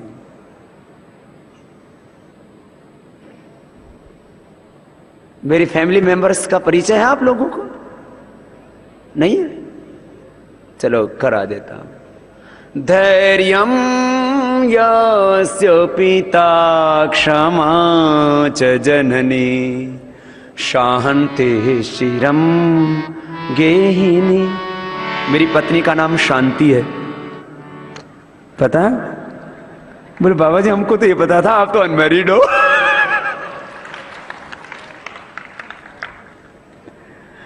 वो शांति इंतजार करती रहती है कब आएंगे और मैं कब सुलाऊंगी। बोले बाबा जी और रहती कहां है, वो बताता हूं। धैर्यं यस्य पिता क्षमा च जननी शांति शिरम गेहिनी सत्यं मित्रमिदं दया च भगिनी भ्राता मनः संयमा शय्या भूमितलं दिशोऽपि वसनं ज्ञानामृतं भोजनं हेते यस्य कुटुम्बिनो वद सखे हेते यस्य कुटुम्बिनो वद सखे कस्माद्भयं योगिना। योगी का परिवार मैं नहीं, तुम्हारे भी फैमिली मेंबर्स के नाम बता देता हूं। बोले बाबा किसके सहारे जिएंगे? कोई ना कोई तो आलंबन चाहिए। धैर्य का आलंबन। धैर्यम यस्य पिता, धैर्य हमारे बाप है, क्षमा हमारी मां है, शांति हमारी पत्नी है। धैर्यम यस्य पिता क्षमा च जननी शांति शिरम गेहिनी। सत्य मित्रम, सत्य हमारा मित्र है, दया हमारी बहन है, मन का संयम ही हमारा भाई है। शय्या भूमि तलम, जमीन पर सोना है, आकाश ही ओढ़ना है। चद्दर आकाश की ओढ़ रखी है, दिगंबर हैं हम लोग। ये तो आप लोगों के लिए थोड़ा ओढ़ के रखते हैं, नहीं तो हम तो दिगंबरी ही हैं। शय्या भूमि तलम दिशोऽपि वसनम ज्ञानामृतम भोजनम हेते यस्य कुटुम्बिनो वद सखे कस्माद्भयं योगिना। ज्ञान का अमृत पी करके सदा मस्त रहते हैं, ऐसी पी रखी उतरती नहीं।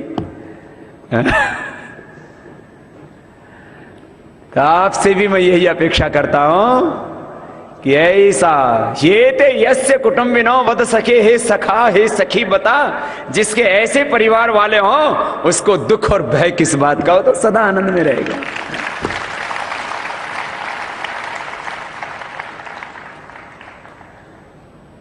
तो क्या करना है?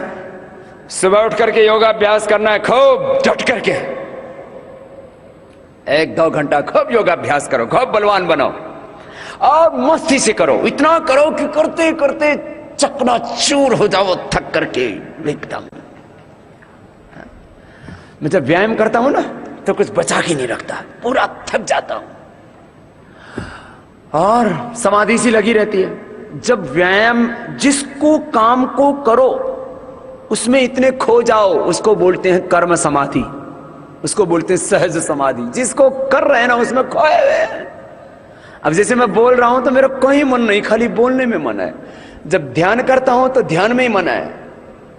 जब योग कराता हूं तो योग कराने में मन है। जब काले धन के बारे में बताता हूं तो पूरे बेईमानों ने जितना भी लूटा है वो मेरे भीतर उमड़ता रहता है।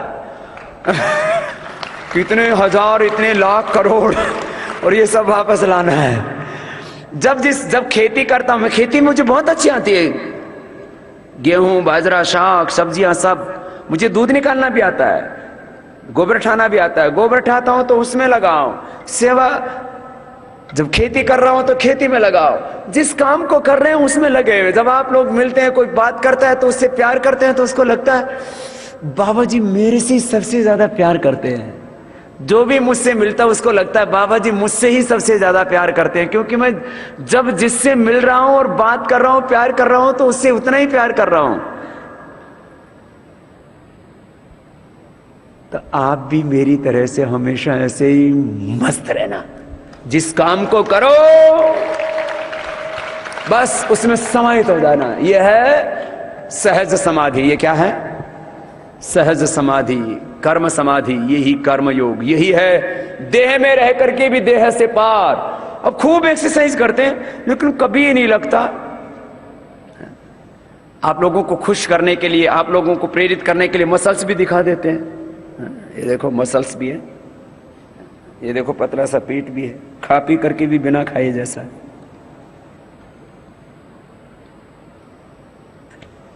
लेकिन देह में रह करके भी देह से परे। ये नहीं कि जैसे लोगों का क्या होता है, सब लोग मेरी तरफ देखें, मेरी बड़ाई करें, देखो कितनी अच्छी नाक है, कितनी अच्छी आंख है, कितने अच्छे होंठ हैं, हाँ? कितनी अच्छी भुजाएं, कितने अच्छा इसका सीना, कितना अच्छा, और फिर ये मुझे मिल जाए। हाँ,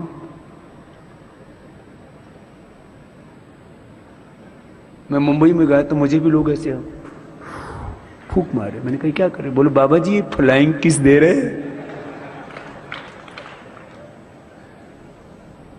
पागल है लोग। हमने तो शरीर, हमें तो पता ही नहीं था ये क्या होता है।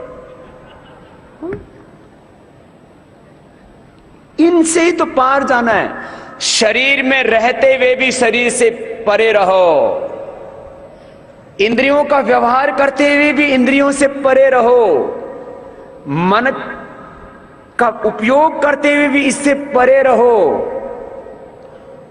आत्मा को, परमात्मा को, गुरु को, ज्ञान को, कर्म को, सत्य को, धर्म को, न्याय को केंद्र में रख करके जीना, सुखी रहोगे। यह है गुरु दीक्षा, यह ज्ञान दीक्षा, यह है जीवन की दीक्षा, यह है जीवन का मर्म, यह है धर्म, यह है कर्म का मर्म, यह है जीवन में सुख शांति समृद्धि का मंत्र। अच्छा, मैं ऐसे ही जी रहा हूं, हर हमेशा कर रहे हैं बस। तो बहुत से भाई पूछते हैं बाबा जी जीवन का मकसद क्या है? जीवन का मकसद यह है, जब तुम पढ़ो, जब अष्टाध्यायी पढ़ रहे हो, वेद पढ़ रहे हो, फिजिक्स, इकोनॉमिक्स जो भी पढ़ रहे हो तो पढ़ने में पूरा ध्यान, जब सेवा कर रहे हो तो सेवा में पूरा ध्यान, जब सो रहे हो तो सो गए मस्त हो करके, घोड़े से बेच के सो गए, ऐसा। तो आपको शाश्वत सुख मिलेगा, निरंतर सुख मिलेगा, अखंड सुख मिलेगा, सुख शांति समृद्धि। मेरे पास आना है, आजा। इसको समझ में तो नहीं आ रहा, आजा आजा। लेकिन ये 2 घंटे से यहीं घूम रहा है करीब करीब। इसका मतलब इसके कोई संस्कार तो हैं। मैं कहता हूं मुझे गर्भ से 1 साल तक दे दो तो 100%, 5 से 10 साल वालों में 90%, 10 से 15 साल वालों में 75%, 15 से 20 साल वालों में 50%, और उसके बाद में जो बदलाव वाली स्थिति है ना, ये बड़ी मुश्किल हो जाती है। लेकिन मुझे पूरा विश्वास है आप लोग बड़े ऊंचे संकल्प वाले हो, आप में जरूर एक गहरा बदलाव आएगा। अतीत को पीछे छोड़ दो। आजा आजा बेटा।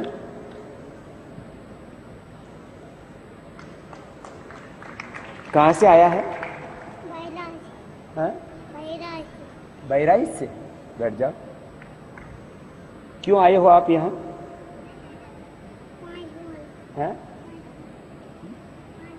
पांव छूने आया है। तो पांव तो छुए ही नहीं आपने, दोनों हाथों से छूते हैं। अब काम हो गया। अब इसको प्रसाद दे दो, च्यवनप्राश लाओ। हाँ, अभी आपको प्रसाद देंगे, ठीक है? कितनी उम्र हो गई आपकी? 5 साल का। बड़ा होकर मेरे जैसा बनेगा? अच्छा ठीक है, ध्यान रखना, भूलना मत, ठीक है? अच्छा जाओ। ये बहुत देर से इसी चक्कर में था। किस लिए आए? पांव छूना है, आशीर्वाद लेना है। ये भारत में ही ऐसी परंपरा है, विदेशों में कोई किसी का पांव नहीं छूता।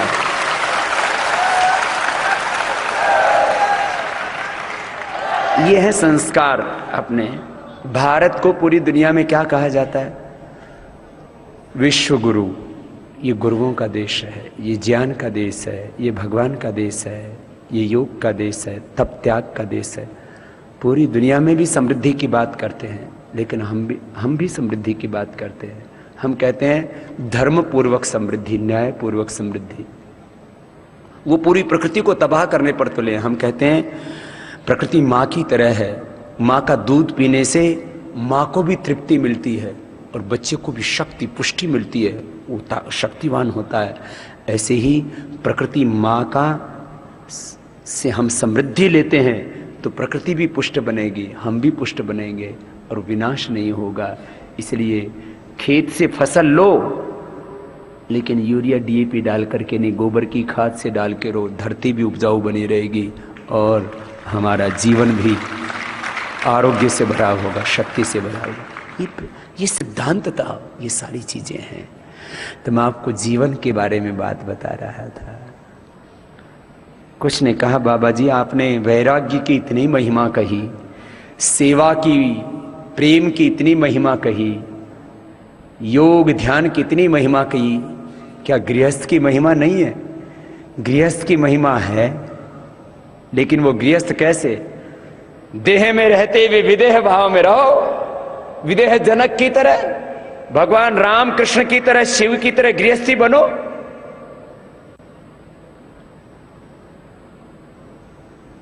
जो नहीं बने हैं वो मत बनना। कभी सोचो कि बाबा जी ने तो कल तो ये कह रहे थे कि सन्यासी ही सबसे ऊंचा होता है, अब कह रहे हैं गृहस्थ ही सबसे ऊंचा है।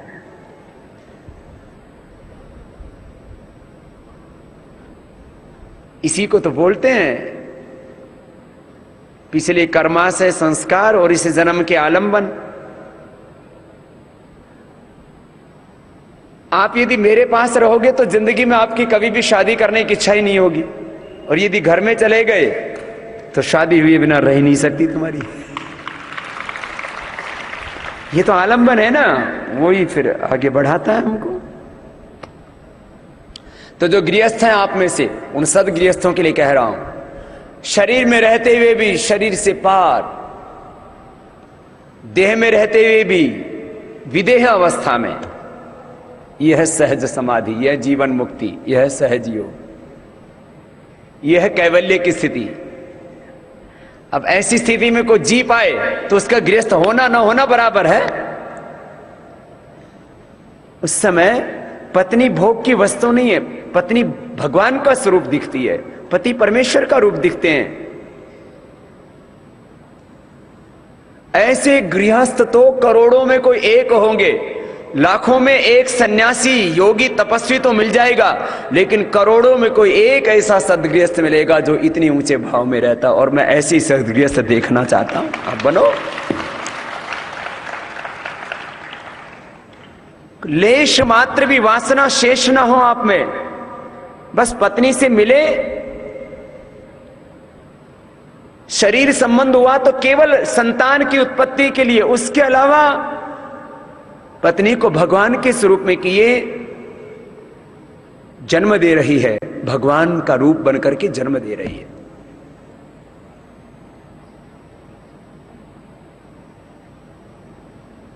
अरे ये तो पशुओं से ही सीख लो। नर मादा मिलते हैं केवल संतान की उत्पत्ति के लिए, और मैंने कहा मधुमक्खी जैसे तो एक ही बार मिलते हैं नर मादा, और उसी से कितना बताया था, 21 लाख से भी ज्यादा बच्चे पैदा हो जाते हैं एक ही बार मिलने से। तो बच्चे पैदा करना ये गृहस्थ है क्या? तुमने गृहस्थ को ठीक से समझा ही नहीं है। बच्चे पैदा करना तो गृहस्थ की हजारों लाखों करोड़ों जिम्मेदारियों में से एक हो गई, ठीक। बाकी क्या है? बाकी तो वही जो हमारी जिम्मेदारी। तो ये गृहस्थ होने वाला काम एक्स्ट्रा है, अतिरिक्त काम करके फिर जीना तो वैसे ही पड़ेगा जैसे मैं कह रहा हूं। धर्म पूर्वक जीना पड़ेगा, सेवा पूर्वक जीना पड़ेगा, प्रेम पूर्वक जीना पड़ेगा, एकाग्रता पूर्वक जीना पड़ेगा। आना तो यही पड़ेगा। एक काम एक्स्ट्रा और करना है तो करके देख लो, फिर उसकी जिम्मेदारियां भी हैं। फिर उन बच्चों का खाना पीना पढ़ना लिखना उनका आगे की दायित्व। और जिनके ये काम पूरे हो गए हैं, अब इन बच्चों को यदि पढ़ा लिखा दिया है तो आगे की चीजों में अपने आप को मत फंसाइए, वो अपने खुद के बारे में खुद सोचेंगे। माता पिता का काम बच्चों को संपत्ति देना नहीं है, माता पिता का काम बच्चों को संस्कार देना है। यदि संस्कार आपने दे दिए तो संपत्ति तो अपने आप अर्जित कर लेंगे। बस इतनी सी संपत्ति, इतनी सी समृद्धि आपके पास में होनी चाहिए, जिसके लिए कबीर साहब क्या कहते हैं, साईं इतना दीजिए जामे कुटुंब, मैं भी भूखा ना रहूं, साधु ना भूखा जाए, कोई दूसरा आए तो उसको भी आतिथ्य कर सकें। बस मेरे माता पिता से मैंने समृद्धि नहीं पाई, तो आप यदि वास्तव में गृहस्थी है तो अपने बच्चों को आप शिक्षा और संस्कार दे दीजिए, और यदि वो लायक हैं तो अपने आप अपनी जिंदगी में समृद्धि भी प्राप्त कर लेंगे, सुख सुविधाएं भी जुटा लेंगे, सेवा भी कर लेंगे। और यदि नालायक हैं तो आप उनके लिए जितना करोगे और नालायक बनेंगे। पूत सपूत तो क्यों धन संचय, पूत कपूत तो क्यों धन संचय बावड़े। तो सुन लो गृहस्थो, अब जो तुम्हारे पास में है बच्चों को शिक्षा और संस्कार दे दिए, आगे जो तुम्हारे पास है सब सेवा में लगा दो, और सब वानप्रस्थी बन जाओ, सन्यासी बन जाओ, मेरे जैसे बन जाओ। और मेरे जैसे नहीं बने तो तुम्हें पाप लगेगा, मेरे जैसे नहीं बने तो तुम्हारे दुखों का अंत नहीं होगा। मैं सच कह रहा हूं, यही सत्य है। सेवा नहीं करोगे, इस समष्टि के प्रति प्रेम और कृतज्ञता का भाव रखते हुए अपने कर्तव्य का निर्वहन नहीं करोगे, योग ध्यान नहीं करोगे, तो तुम्हें सुख शांति नहीं मिलेगी। न जाने फिर कितने जन्मों तक ऐसे ही फिर धक्के खाते फिरोगे। इसलिए यह है सदगृहस्थ। बच्चों को शिक्षा और संस्कार दे दिया, काम हो गया। आगे उनके लिए कितनी जमीन होगी, कितनी जायदाद होगी, कितना कौन सा बिजनेस होगा, उनके कैरियर का क्या होगा, उनका फ्यूचर का क्या होगा, जब तू मर जाएगा तब क्या होगा। अपना काम करो ना। मेरे से बोले बाबा आप माता पिता को हमेशा बोलते हो भगवान का स्वरूप होते हैं। हाँ बोलता हूं, अभी भी बोल रहा हूं। बोला आपने माँ बाप की सेवा क्यों नहीं की। जो भगवान की सेवा में लग जाते हैं तो भगवान माँ बाप की सेवा की व्यवस्था खुद कर देते हैं। ये मेरा अपना अनुभव है और मैंने सारी समष्टि में देखा है। ईश्वर उसकी व्यवस्था करते। कैसे करते हैं, उसका एक ईश्वर का विधान बहुत ऊंचा है, उसकी व्यवस्था बहुत ऊंची है। ये आपको पहले नहीं पता लगेगा, मुझे भी नहीं पता था। ईश्वर प्रणिधान, भगवान पर विश्वास करो, वो बहुत अनुग्रहवान है।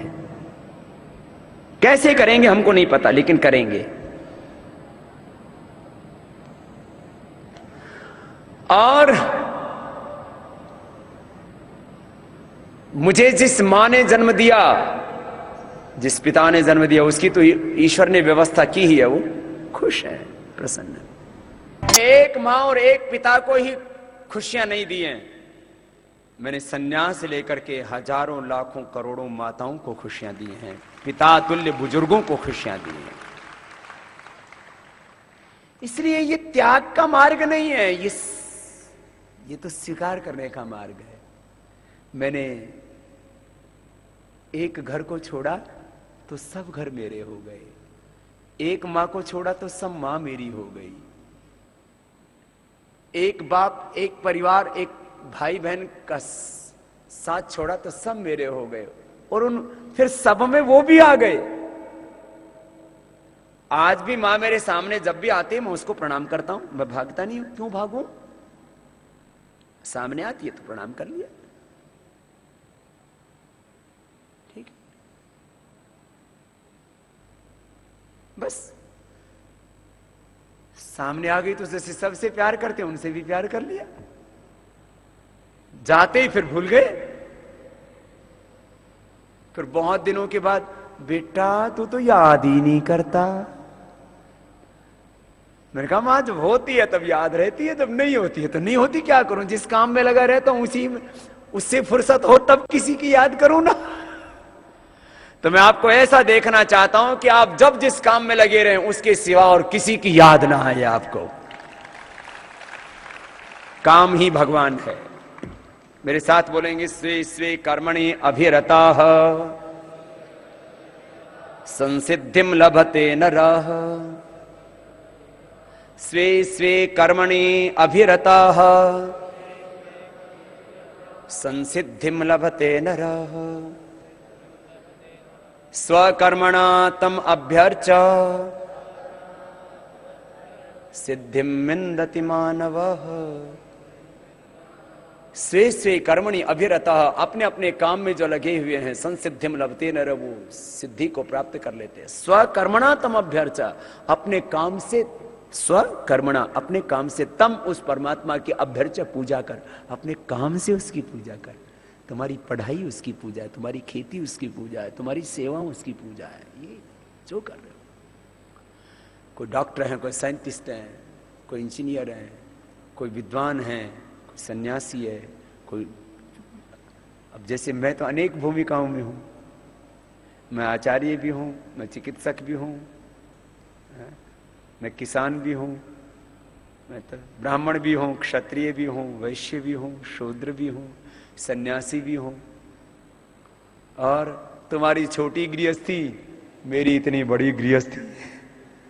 अयम निजः परोवीति गणाना लोकचेत सम उदार चरितानाम तो वसुधैव कुटुंबकम। स्वकर्मणा तम अभ्यर्च, अपने काम से उसकी पूजा कर।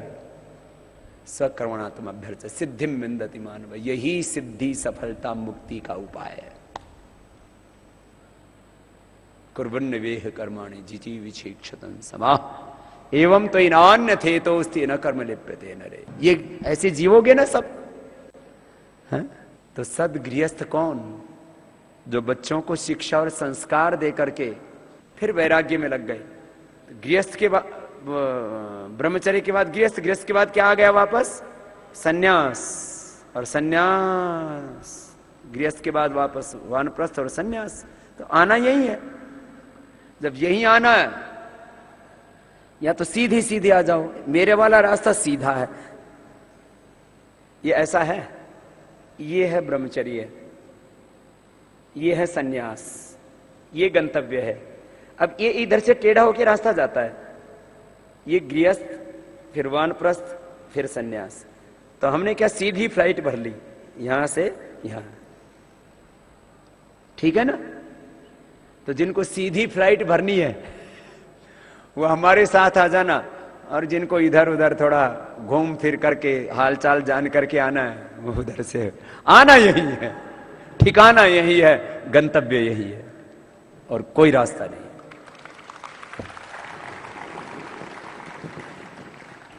और शांति यहीं से मिलेगी मैया। सुन लो भैया, जो पूर्णकालिक कार्यकर्ता हैं, अब यहां दो है ना, दो को संबोधन कर रहा हूं मैं, इसमें दो में ही दुनिया टिकी हुई है। एक को बोलते हैं अब श्रेय मार्ग, और दूसरा है प्रिय मार्ग। ये हमारा वाला श्रेय मार्ग है, और दूसरा है प्रिय मार्ग। ये प्रिय मार्ग शुरू में बड़ा लुभावना दिखता है, और बाद में जैसे जैसे बड़े होते जाते तब पता लगता है धी जवाई ले गए, बहुए ले गई पूत, और तू तो रह गई ऊत की ऊत। ये सामान्य भाषा में कहा है, लेकिन सच कहा है। बेटियां बड़ी हो जाती हैं, दूसरे घर में चली जाती हैं, बेटा बड़ा हो जाता है, पत्नी के साथ मस्त हो जाता है। ये सारी दुनिया की कहानी है। अकेला जीवाया था, अकेला ही जाता है। सुख तो वही पाता है जिसका मन भगवान में लगा हुआ है, जिसका मन गुरु में लगा हुआ है, जिसका मन सेवा में लगा हुआ है, जिसका मन में सबसे प्रेम है, जिसका मन ध्यान में लगा हुआ है। सुख तो उसी को मिलेगा, शांति तो उसी को मिलेगी, संतुष्टि तो उसी को मिलेगी, मुक्ति तो उसी को मिलेगी। गृहस्थ में भी सेवा ही होती है। सुन लो एक बात ये भी, वहां पर भी सेवा है, वहां पर भी प्रेम है, वहां पर भी आप ध्यान योग कर सकते हो, लेकिन वहां थोड़ा होता है। कितना होता है बोलो? जिनको थोड़ी सेवा करनी हो, थोड़ा प्रेम करना हो, थोड़ा ध्यान करना हो, गृहस्थ में चले जाना, और जिनको ज्यादा करना हो वो इधर आ जाना। उधर लिमिटेड है, इधर अनलिमिटेड है, उधर क्षणिक है, इधर निरंतर। लबालब भरा हुआ है खजाना। बस ये दो फर्क है। तो जो पूर्णकालिक हैं वो अब घर के लिए लगाना 1 से 10% समय और 90% समय किसके लिए लगाना? सेवा के लिए। एक एक तहसील में, एक एक वार्ड और प्रखंड में मजबूत समिति बना के उनको अच्छे से प्रशिक्षित करके वहां समझदार और जिम्मेदार व्यक्तियों को लगा करके आगे बढ़ते जाना। आप 2, 4, 6 महीने सेवा करोगे, आपको इतनी संतुष्टि मिलेगी, आपको लगेगा मैंने गृहस्थ में रह करके भी गृहस्थ धर्म के साथ अपना राष्ट्र धर्म पूरा कर दिया है। यह है पूर्णकालिकों के लिए। एक एक वार्ड में, एक एक प्रखंड में, एक एक गांव तक, एक एक बूथ तक ऐसी सेवा करो। निरंतर निरंतर सेवा, निरंतरता और जुनून, उत्साह, पुरुषार्थ। एक क्षण के लिए भी रॉन्ग एक्शन नहीं, एक क्षण के लिए भी रिएक्शन नहीं, एक क्षण के लिए भी इनएक्शन नहीं। Wrong action, reaction and inaction, यही दुख के कारण है। तो ये सब के लिए है। मुझसे लोग बोलते हैं बाबा इतने आप आश्वस्त क्यों रहते हो? ये जमाना बदलेगा, युग बदलेगा, धरती पर स्वर्ग आएगा, ये पाप अधर्म अन्याय मिट जाएगा। मैंने कहा होगा, क्योंकि हर एक आत्मा में सच की पुकार उठ रही है। बस उस पुकार को कुछ लोग दबा देते हैं। झूठ बोलने वाले के भी मन में उठता है मत बोल, फिर बोल देता है। चोरी करने वाले के मन में भी आता है एक बार तो, अरे तो कर तो रहा है, काम तो गलत है। हिंसा करने वाले के मन में भी आता है कर तो रहा है, काम तो गलत है। फिर वो प्रवृत्ति दोष आ गया। जीवन समझ में आया ना अभी? प्रवृत्ति दोष, संस्कार दोष, स्वभाव दोष। मैं सोच रहा था कि जो मांसाहारी लोग होते हैं ये अपनी करुणा को मार देते हैं, बार बार बार बार बार बार, इतनी बार करते हैं, इतनी बार करते हैं। गाय खाते हैं, भैंस खाते हैं, घोड़े खाते हैं, गधे खाते हैं, खच्चर खाते हैं, छिपकली खाते हैं, बिच्छू खाते हैं, सांप खाते हैं, सब चीजें खा खा करके अपने से तो एक बूंद ना खाई जाए, किसकी? खून की। कोई खाना तो बहुत दूर की बात रही, कहीं मांस पकड़ा हो तो अपने को उल्टी होने लगती है और ऐसे रूह कांप जाती है।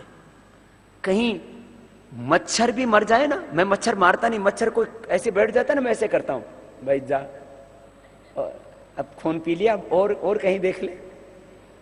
कभी मैं ऐसे मारता नहीं। जब से मुझे समझ आई है मैंने कभी ऐसे मच्छर नहीं मारा, उसको ऐसे कहते जा भाई। कभी बाथरूम में स्नान आदि भी करते हैं और कोई चींटी आदि होती है तो उनको पहले साफ करते हैं, और यदि कोई चींटी आदि उसमें पानी में बह के मर जाती है ना तो बहुत दुख होता है। चींटी भी मरती है तो। ये गाय खा गई, भैंस खा गई, गधी खा गई, खच्चर खा गई, फिर अलग अलग जानवरों का बोले मुझे भीजा खाना है, मुझे हार्ट खाना है, मुझे लीवर खाना है, ऐसे लोग खाते हैं। जैसे उन्होंने अपनी करुणा तो है उनके भीतर। अच्छा बहुत मांसाहारी जीव जितने भी हैं, ये मनुष्यों की बात कर रहा हूं, क्या ये मांसाहारी जो मनुष्य हैं ये अपनी पत्नी से प्रेम नहीं करते? अपने बच्चों से प्रेम नहीं करते? उनके बच्चों को कोई कत्ल करे, उनके सामने काट के खा जाए तो खाने देंगे?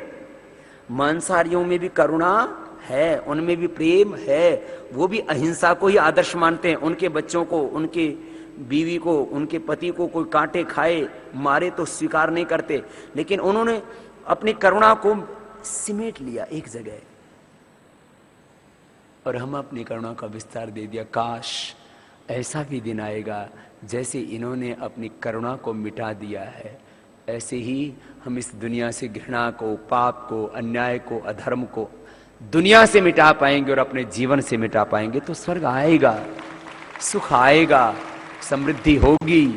इंद्रम वर्धन्त अप्तरः कृण्वन्त विश्वमार्यम अपघ्नन्त रावणः। यही है भगवान का संकल्प।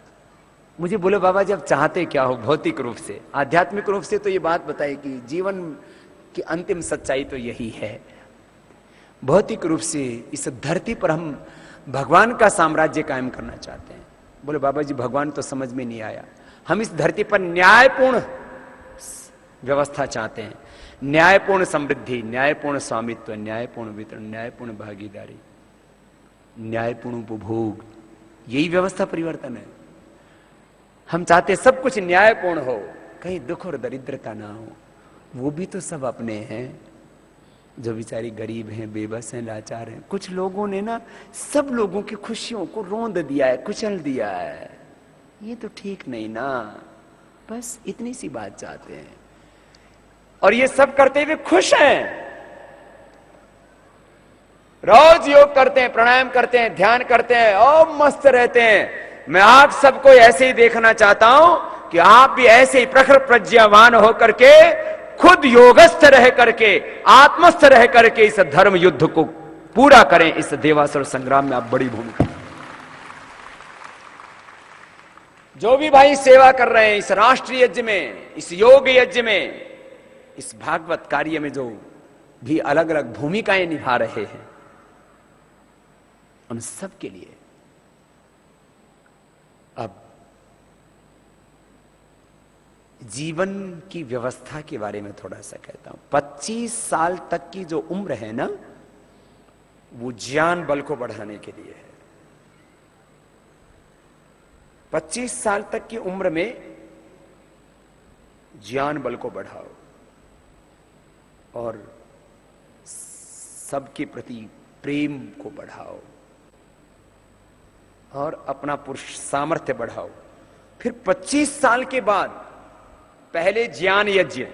25 साल तक क्या करना है बोलो? 25 साल तक ज्ञान यज्ञ, इसको सर्वोच्च प्राथमिकता देनी है, टॉप प्रायोरिटी। कुछ लोग पढ़ते ही नहीं, शुरू से ही सेवा करने में लग जाते हैं। अब जिनकी उम्र 25 बीत चुकी है, फिर कर लो सेवा, कोई बात नहीं, अंत तो सेवा ही करनी है पढ़ के भी। फिर बाद में सेवा यज्ञ।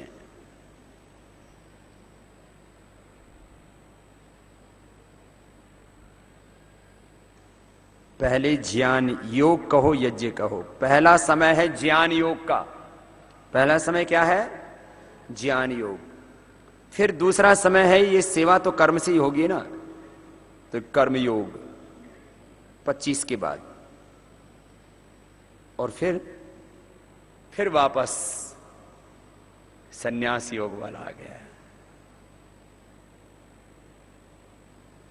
फिर वापस वानप्रस्थ और सन्यास।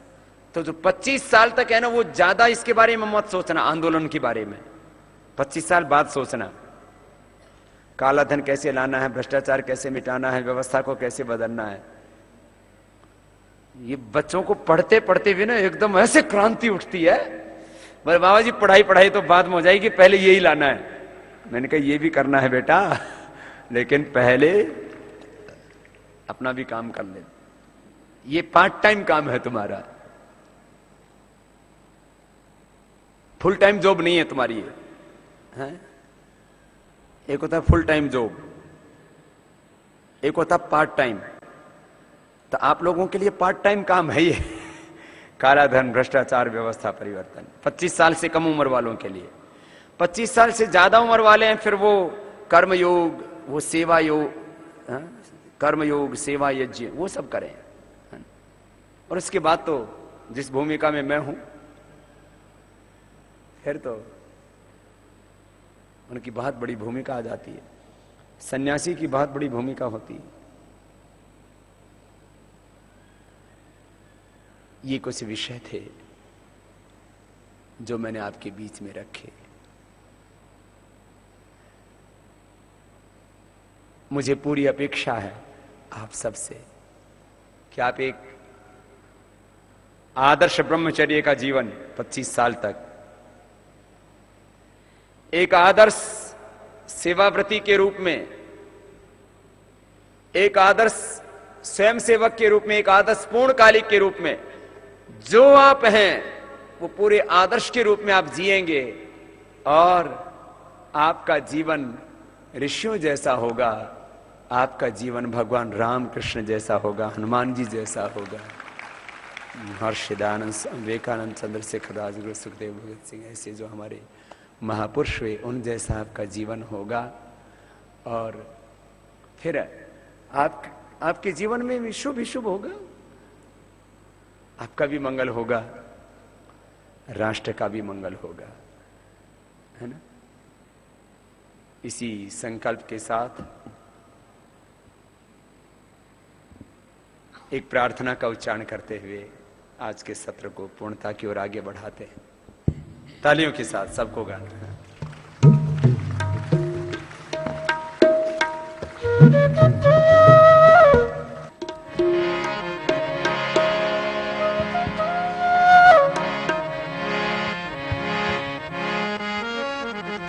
जागे मेरा देश महान, जागे मेरा देश महान, जय भारत जय हिंदुस्तान, जय भारत जय हिंदुस्तान, जागे मेरा देश महान, जागे मेरा देश महान।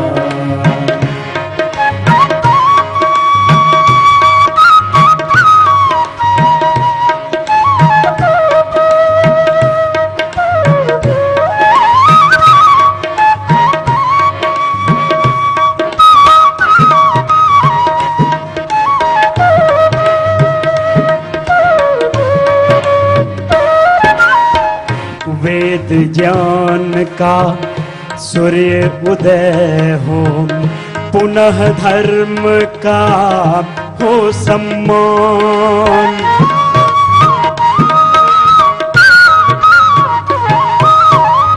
वेद ज्ञान का सूर्य उदय हो, पुनः धर्म का हो सम्मान, गौ पूजा गायत्री का जप, गौ पूजा गायत्री का जप, गंगा गीता के गुणगान, पुनः जन्म ले इस धरती पर, पुनः जन्म ले इस धरती पर, कर्मवीर ऋषि मुनि महान, जागे मेरा देश महान, जागे मेरा देश महान, जय भारत जय, जय भारत जय हिंदुस्तान, जागे मेरा देश महान, जागे मेरा देश महान।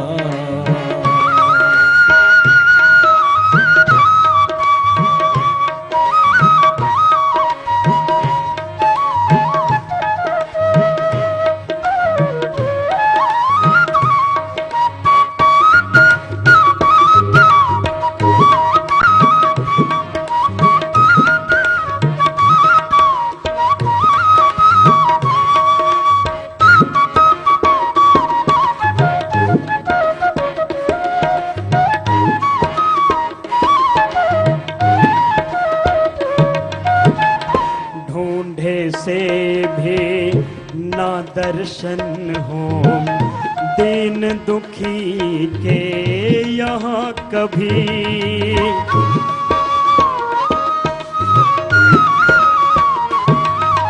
वो ढूंढे से भी ना दर्शन हो, दीन दुखी के यहाँ सभी, अन्न वस्त्र गृह आत्म ज्ञान के, अन्न वस्त्र यह आत्म ज्ञान के भरे रहे भंडार सभी, फले फूले फिर जगती पर, फले फूले फिर जगती पर, भारत देश ये विश्व महान, जागे मेरा देश महान, जागे मेरा देश महान। जय भारत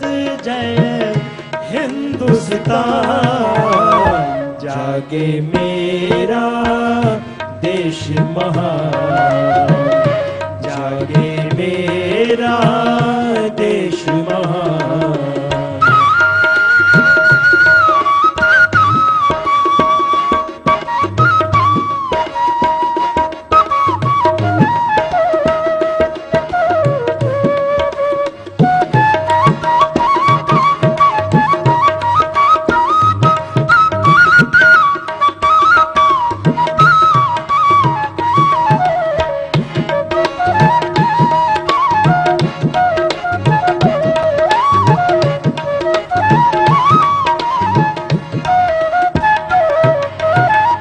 भौतिकतम में भटके मानव को हम पुनः बचाएं,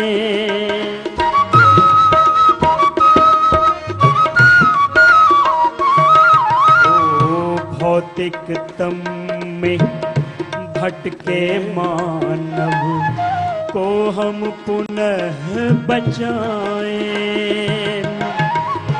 और पकड़ कर आत्म ज्ञान के, और पकड़ कर आत्म ज्ञान के राजमार्ग पर लाए,